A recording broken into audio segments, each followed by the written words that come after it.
در قصر ورزش شهر خوجند مسابقه ولایتی اید به صنعت محاربات آمیخته بین نورسان، جوانان و کلانسالان برگزار شد. در مراسم گشوده شوی این چهاربینی ورزشی نمایندگان کمیته کار با جوانان و ورزش نزد حکومت جمهوری تاجیکستان، رهبریت ریاست کار با جوانان و ورزش ولایت سوخت و رهبریت فدراسیون صنعت محاربات آمیخته تاجیکستان تجمف اشتراک و سخنرانی نموده، پیش از همه از دستگیری و توجه رهبریت عالی کشور جهت رشد و عمومیت ورزش یادآور شدند. گفته شد که در برابر دیگر نمودهای ورزش سال از سال نمود صنعت محاربات آمیخته در تاجیکستان رشد و رواج یافته ایستاده است. ورزشکاران کشور ما در این نمود بارها در مسابقه های با نفوذ ورزشی تاجیکستان را معرفی نموده و دستاوردهای نظررس مشرف شدند. دیرکتور اجرایی فدراسیون صنعت محاربات آمیخته تاجیکستان خوش محمد پیروف مقصد به راه ماندن این مسابقه ولایتی را چنین ارزیابی نمود.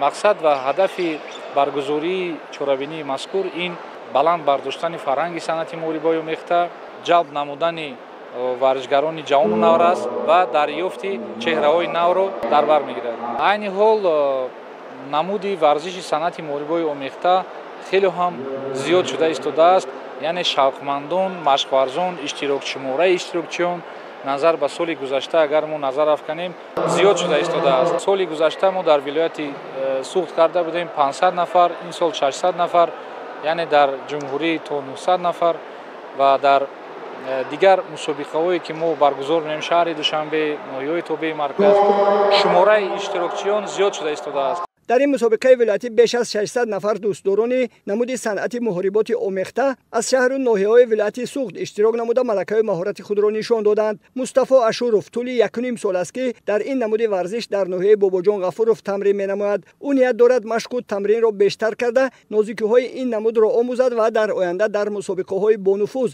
مهارت سنجی کرده کشور عزیزمان را معرفی سازد. در مسابقه ولایتی اید به صنعت محاربات آمیخته اشتراک کرده یکم رقیبم را با اصول یگانه داوران به غلبه آوردم. در آینده در سال 2026 من در مسابقه جمهوری اید به صنعت محاربات آمیخته اشتراک کرده به مسابقه جهانی ایمه رفته جای اول را اشغال کرده تا پرچم تاجیکستان بالا میبردم.